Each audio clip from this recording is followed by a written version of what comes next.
Holly. Hey, Dave. What's going on today? What is going on today on the What Difference Does It Make podcast? That is the question, is it not? You're starting to talk like you. I have another question for you. Okay, you've got another question. All right, another question. You give me the questions. Is that your final answer? Oh, the reason Holly is making this pun is that we are guests on another podcast. It's Labor Day weekend. We don't want to do the work. We're going to let other people do the heavy lifting. So we are guesting on a podcast. Holly, what is this podcast that we will be the guest of? We were guests on the Bend and Scoop podcast, which is hosted by Bob Bland. He does this segment called Is That Your Final Answer? And he asked us a bunch of questions about our experiences with vinyl, which we were all too happy to answer.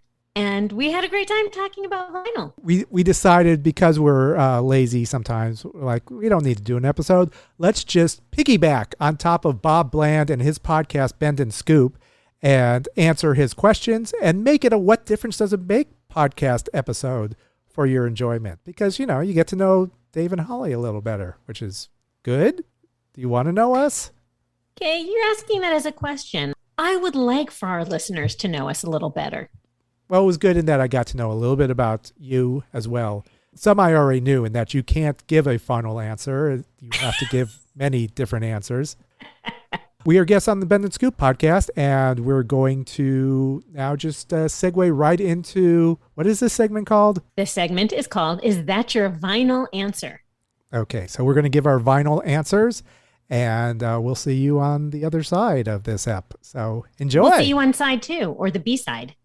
We'll see you on the B side. Joining me now for a grooving after party here on Bend and Scoop is Holly Kentos and Dave Sloan from the What Difference Does It Make podcast. Welcome, guys. Hi, Bob. Thanks for having us on. Hi. Good to see you. So glad you're able to come on with us. Tell everybody a little bit about What Difference Does It Make, including, hopefully, where the name came from. That's what I'm really curious about. Dave, would you like me to start? Holly is the explainer. I have a hard time with words. I don't know why I do a podcast, because I trip over my words all the time. Holly is more effective. So go ahead. Well, please. Not all the time, but on occasion. What Difference Does It Make is the name of a Smith song. So to anyone who listens to our podcast, they would recognize it as that. And we just felt like it fit. So that is where the name comes from. That's our philosophy as well. Exactly. Words to live by. And we are an 80s music podcast. We focus, Dave and I both grew up on the music of KROQ, which is the alternative radio station in Los Angeles, the premier radio station. We grew up listening to it in the 80s, and we love the music, have a passion for it. So we decided to do a podcast based on the music. We do a variety. We've sort of branched out since we first started. We were basing our shows on the KROQ. We were looking at the KROQ year-end charts year by year. So we started with 1980, and we broke down the top 100 songs into 10-section chunks. And we would just kind of analyze them and, give our opinions on them. And then as time went by, we've been doing this for a few years. As time went by, we had guests come into the studio and do with us, talk about the music with us, people we know from the radio business or the music business or journalists, anybody interested in the 80s music scene. We have guests now pretty much every week. When we're not counting down KROQ, we do a lot of interviews. We had Miles Copeland on last week, for example. We've had Gary Kemp from Spandau Ballet. And those are straight ahead interviews. And that is the gist of our podcast. Dave, would you like to add anything? I'll allow you to speak now. Thank you. It's just kind of fun to look back. We've used it as both a way to look at songs that we grew up on, because a lot of songs that were played back in the 80s on this radio station KROQ, no one plays these songs anymore. They're like lost classics that time has forgotten. So we kind of dig those up, and that's kind of fun. And then when the pandemic occurred, we're like, oh, people are home, and maybe they want to talk. So we reached out to a lot of people, and it's been great talking to so many people that we respect. Yeah, I was going to say the guest list that you guys have had has just been amazing. And I'm glad you mentioned Miles Copeland, because that was the first one, well, I guess the second one of y'all's episodes I listened to, I immediately went to the 1984 episode because that's the year I graduated high school. So I was like, all right, 84, I'm right there for that one. But yeah, Miles Copeland, man, that was great. And I could not believe, I went back, I was curious. I'm like, God, he sounds so great, but I wonder how old he is. And I looked back, I was like, man, he was almost like my dad's age. He's born in the 40s. Like, he sounds so young and vibrant and still even with it. But yeah, I love those stories. And IRS, man, that's what a powerhouse that was. Exactly. So you grew up on it too. We, as we said in the podcast, we listened to anything that came off the IRS label. Yeah, for sure. And, REM obviously was the biggest example, but he mentioned, and there's artists you kind of remember, but you forget were on IRS, like Timbuk3 and Wall of Voodoo and some of those other ones too. Yeah. You should definitely we recommend Miles' book because it was a treat to read about the artists and his perspective. Yeah, I immediately went to Amazon because I didn't realize he had a book out. And I was like, okay, I definitely got to go get and check that out. And then the KROQ countdowns, I listened to the first one, 1980, because there was in the show notes you guys mentioned about why does Holly hate Devo? And I love Devo. So I was like, I want to hear what's going on. I think Dave was just kind of having fun with you on that. But, speaking of KROQ, have you guys ever reached out to try and have Rodney Bingenheimer on? Because he's kind of like, the big figure from the years of KROQ. And I saw that documentary of his, was it Mayor of the Sunset Strip? So he's just an interesting guy, unusual guy. Yeah, we actually had Freddie Snakeskin on our show. He was the PD program director during those days. Yeah, so he was that was actually I think our first interview. We got to talk to Freddie. But yeah, I think on a national level that Rodney's well known. And we could just I think if Holly wanted to, we could just go down to Cantor's and just stop by in the booth that he's always in. He's a man who he likes his way of life. He will after every show he will go to Cantor's. It used to be Denny's on Sunset, and then it was it was a number of different places. But currently it's where Cantor's is his hangout, which I'm sure it has been since he started in the 60s. But yeah, he is a character. I'll tell you that. Yeah, the rock and roll Denny's you're talking about, I think now is a Mel's Diner. Yeah. Oh, wow. Yeah. We also talked to Richard Blade from KROQ. So, nice. KROQ, who's also on Sirius XM now. So yeah, we can make a run through the KROQ personalities. Yeah, we're going down the line. We got Mark Goodman from MTV. We talked with him. Yeah. Awesome. So yeah, Martha Quinn won't return my calls. So oh man. We'll get her eventually. Yeah. Persistence. That era of radio also, because I'm late 70s, early 80s, especially. And so I really kind of draw on that. And that's kind of what I do with the music portion of the podcast is I pull jingles and concert promos and things from that era, right, and kind of, the anachronism of melding those with like 2010 to 20 indie rock. It's like kind of a weird, this is the stuff I listen to today if I heard it on the radio when I was a teenager. And the whole objective of it really is to try to get my friends who are my age or maybe 5 to 10 years younger to stop, listening just on repeat to the classic rock loop. They're kind of like anything past 2000, but the 80s, that stuff, the stuff you guys talk about is great. I love that era.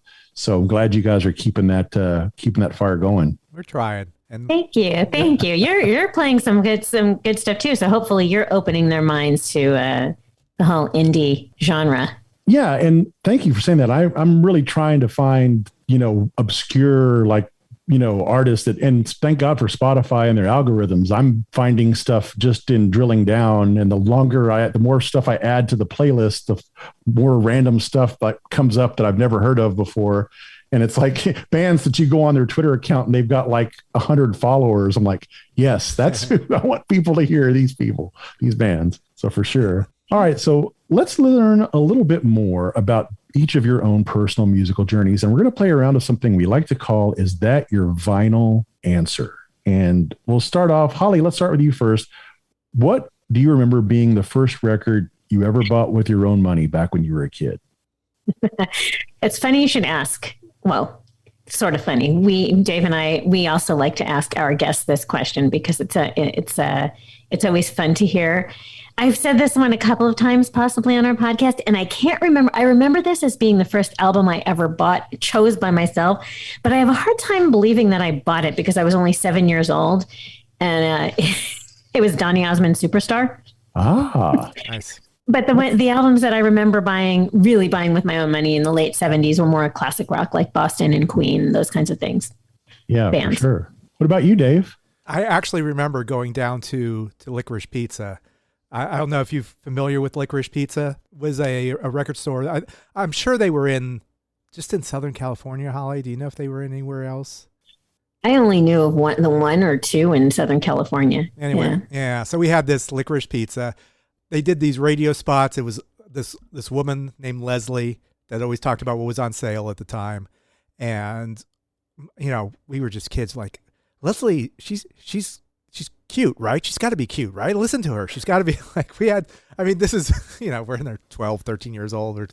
But she was, that was like almost a radio personality because it was always her on the radio talking about whatever's on sale in a super cool voice. I loved it so much. But there was a Licorice Pizza that I went to, and I think it was in 1979 with my bar mitzvah money. I got this record. Ah, yes. Get the Knack. Yeah. I had the My Sharona 45. Oh, which yes. was not That's suitable viewing for spectacular. Oh my God. Someone forgot the bra that day, that apparently. Much like Phoebe Cates, I do, like, someone will say Phoebe Cates or someone will say My Sharona 45, and I'll just like go there and like, oh yeah. Yeah, those Hi, were the days. Brad. Yeah, that kind of situation. So yeah. Oh, doesn't anybody knock anymore? Right. Gotta ask ourselves there. So it's funny, Dave, you answered the second question already by holding that up. You showed that you still have it and talked about Licorice Pizza, which, by the way, that's a great name for a record store. Right. Yeah, I always thought so. I really love that. Well, sticking with you real quick, Dave, who do you own the most albums by, and which of theirs is your favorite? Well, as I've mentioned on the podcast, back in the day, I listened to AM radio, and they had radio contests. And one of them, one weekend, was you can win the entire collection of any artist that you want. And I won, and I selected, much to my dad desperately wanted me to say the Beatles, but I said the Rolling Stones because they had more records. So I got all the Stones records up to Emotional Rescue. And so it's an easy answer for me. I've got them all, but it was a great learning curve for me as a like 13, 14 years old to have the Stones collection. And now, I know most of the, all their songs now, cause I played that, constantly on an endless loop. Well, that was a great choice. First of all, I love the Beatles, but if I had to choose between the two, I'd probably rather listen to the Stones on an ongoing basis. Now, which of those records is your favorite? Ooh, that's a good question. I think Exile on Main Street is still my favorite.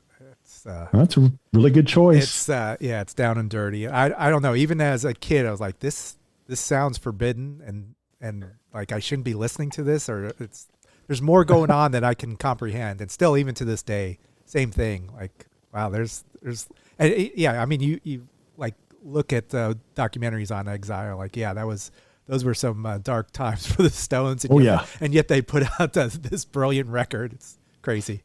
Oh yeah, for sure. I read the Keith Richards autobiography earlier, about a year ago. And first off, I can't believe how good his memory is to remember all the fine details from years ago. I'm like, I thought he had fried his brain. No, he knows everything. He remembered everything. Yeah. It was really interesting, really well written.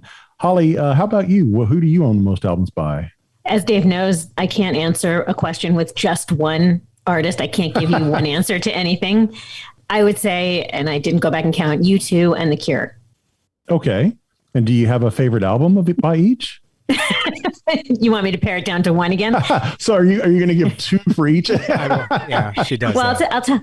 Yes, for U2, Joshua Tree it's a flawless album, I think, all the way through. Even though I was a fan much earlier than Joshua Tree, I think it's my favorite album, and I love Rattle and Hum. And The Cure, I would say Head on the Door. I can give you just one. Head on the Door. Yeah. Yeah, U2 is interesting. I agree with you. Joshua Tree is probably quantitatively their best album. But for me, I think I always want to go back and listen to War more than anything else, just because that's when I first heard them. It's like that entry point where when you first discover a band, you love that album so much. You're exactly right. Yeah. That was the first U2 album I bought. Yeah. Me too. That's what drew me in. That was 1983. That was the first time I saw them. Yep. And that's what drew me in. So I did buy War first, but I think an all around album, Joshua Tree. Well, let's take a break because this really isn't our podcast, but we're kind of piggybacking and we're going to take a break. You're listening to the What Difference Does It Make podcast, piggybacking onto Bend and Scoop.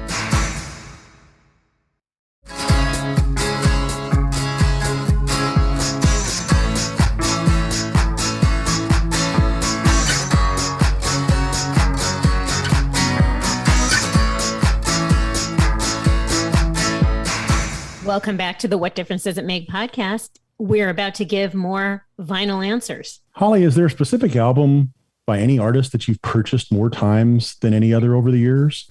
That is a very interesting question. And do you mean like multiple of the same? Exactly. It could be, like you could have, I used to have the cassette, then I bought the CD, then I bought the record, or there's a limited edition or an expanded edition that came out, or maybe something got broken or stolen. Just the one that you've had to buy or wanted to buy multiple times. Like for me, I would think it's probably either License to Ill by the Beastie Boys or Dark Side of the Moon. I think those are the two that I've probably bought more times than any other, but there's a lot of that could fall in that category. Who's next? I mean, there's so many, but I guess there are a variety of reasons for that. And you're right. I wasn't even thinking in those terms. I probably would have to say The Cure. This is another one of my favorites, but as Dave and I have discussed, you can't always pick a greatest hits record for your favorite album. It's not fair. But The Cure, I had the cassette and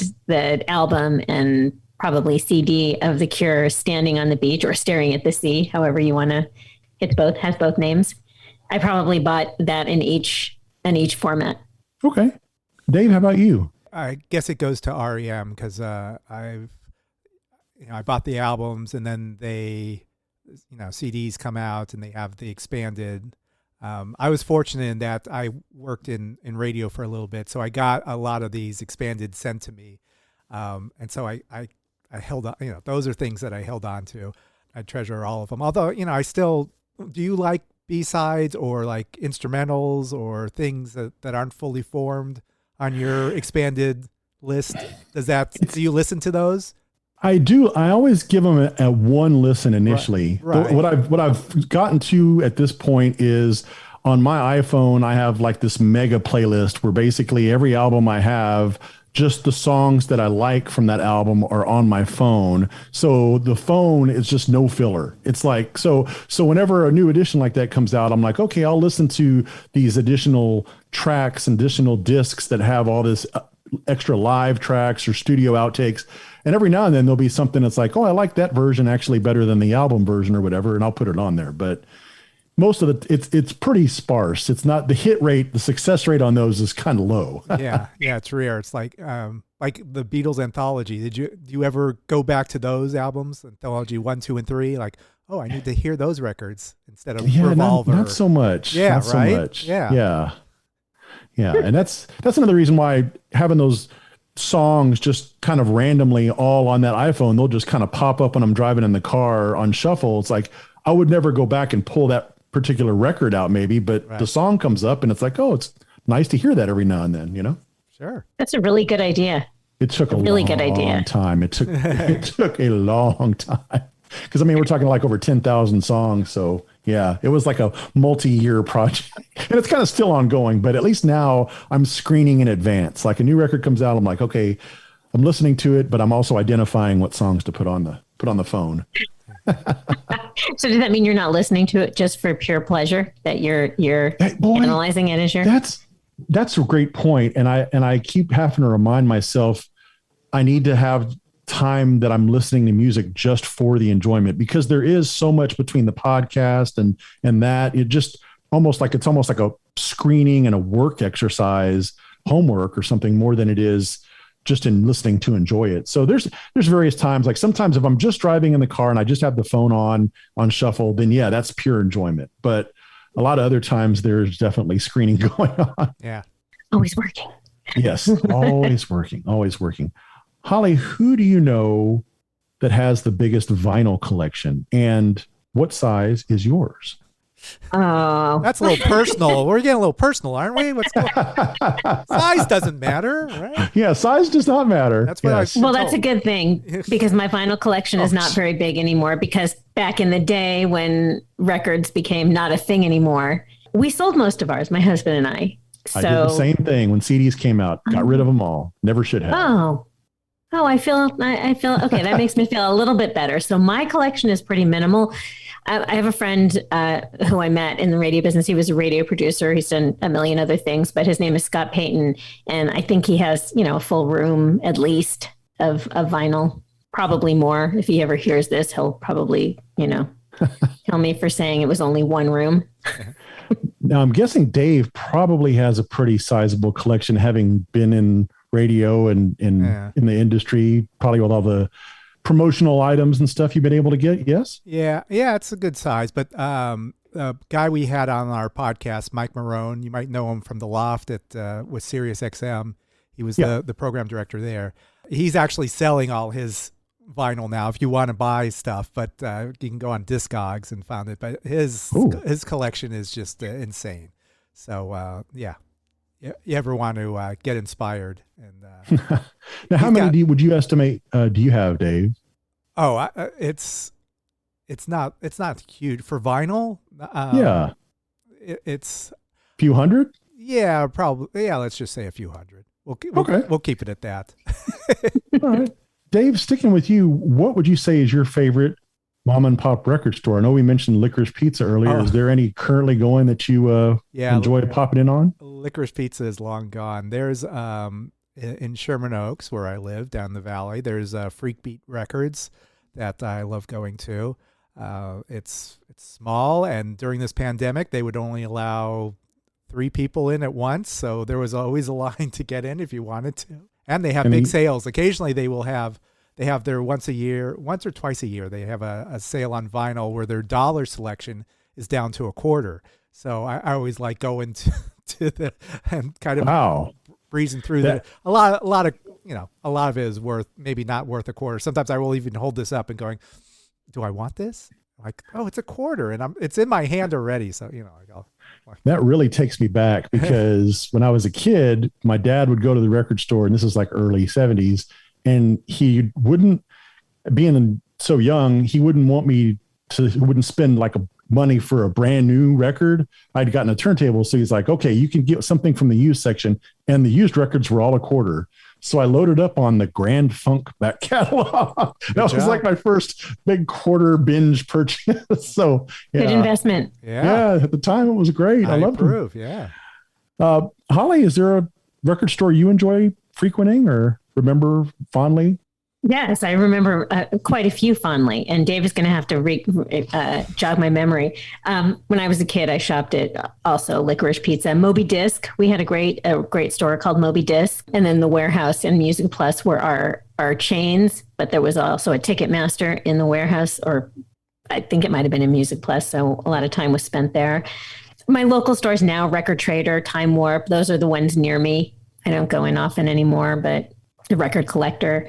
There was a one on Melrose that I used to go when we were in college. Was it Adams? Do you remember? Aaron's. I think Aaron's Records. Yes. I used to go there in college a lot. All my XTC records and XTC. Yes. Yeah. Very good. Very good. Holly, what's your all-time favorite cover song? I was trying to pare this down to the very last minute, like right before I got on this. You don't have to limit yourself to just one. We've already established that. We're bending the rules for you. Thank you. Okay, I'll say them fast so I don't take up so much of your time. But the first one that came to me, I love Duran Duran's cover of Fame, and any of their David Bowie covers I really enjoy. Erasure did a lot of ABBA songs, which I really like. Rush has done quite a few covers. Mark Ronson and Amy Winehouse did a cover of Valerie that is really great. And the Bay City Rollers, I Only Want to Be With You. Ah. Which was the Dusty Springfield. Yeah.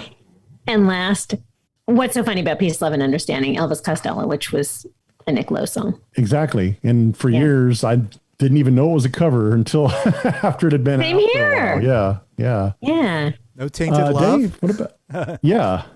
Well, actually, as I mentioned, REM is my favorite band. I have a band. This is called Superman. This is from Life's Rich Pageant.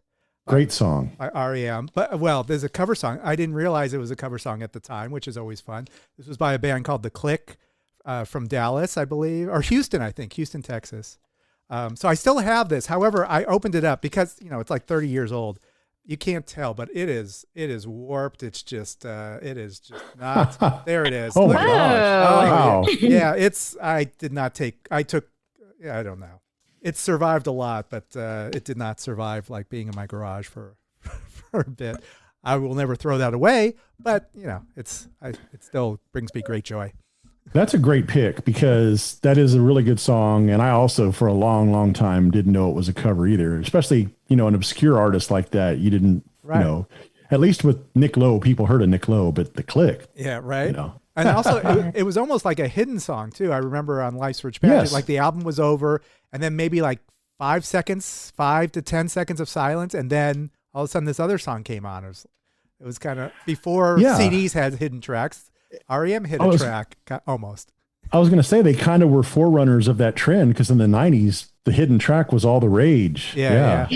That was always a thing. Well, guys, that's all you got, Dave? That's it? I pick one, Holly. I know you like to go.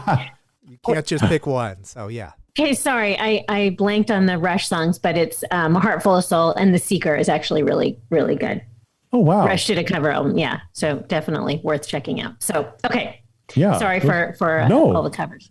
No problem. No problem. The Seeker is a great tune. I see you got your Simpsons Who poster in the background. I love my favorite show, my favorite band together again. Awesome.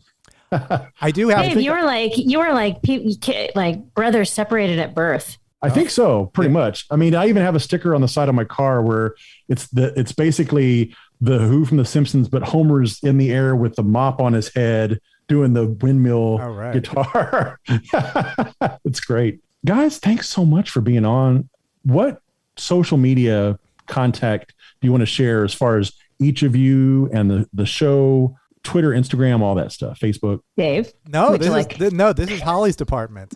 Holly is our social media person who thrives and drives our social media presence. So take it away, Holly. Well, thank you. Well, so WDDIM Podcast is our website. You can find us on social media, Facebook, Instagram, Twitter, WDDIM Podcast. We have a YouTube channel. You just have to search for What Difference Does It Make podcast. We do lots of outtakes from every show. Dave, have I missed anything? New episodes every Friday? New episodes every Friday. Yeah, we've been pretty good about that. So that's... Yeah. I think that cover everything. Yeah. And it's another thing we share. Like and subscribe. This podcast also does new episodes every Friday. So we're Friday buddies. Friday always on my mind. Another Bowie cover song. Right? Yeah. Friday I'm in Love.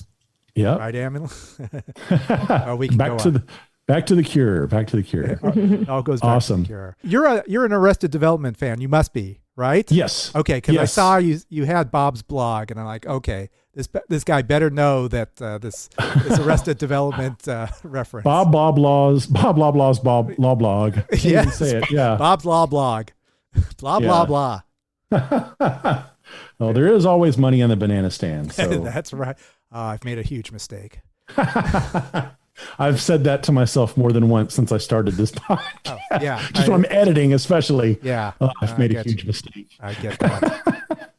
Well, guys, God, this was really fun. I enjoyed this quite a bit. And y'all's show is great. Like I said, the episode, I've already listened to 3. I'm going back and trying to catch up on some of the other episodes. But I love the guests that you have on and the whole 80s focus, early 80s especially. That's just, I just love it. I love it. Thank you so much. Thank you for having us on. Yeah, it was a lot of fun. And folks, give them a listen. What difference does it make? Check it out. Great show. Guys, we will see you again soon. Thanks for being on. Sounds great. Thanks a lot. Take care. Thanks, Bob. Okay, so we had a good talk with Bob Bland. It is Bob Bland, not Bob Land, like Disneyland. This is Bob Bland. Yes. Yes. Bob Bland is the host of the Bend and Scoop podcast, and we were very happy to be his guests. It's fun to hop on. Chat with other podcasters. Chat with other people that podcast and see what they're up to and learn a little bit about them. If people want to learn more about what difference does it make, what should they do, Holly? Check us out on YouTube. We are posting daily new segments, outtakes from a lot of our interviews, and you can find us on all social media at WDDIM Podcast. Yeah. If you are listening on your favorite podcast platform, subscribe. Apple Podcasts, subscribe. Pandora, collect. Every Friday, there's going to be a new What Difference Does It Make podcast. So until next time, this is Dave. This is Holly. Check you later. Over and out.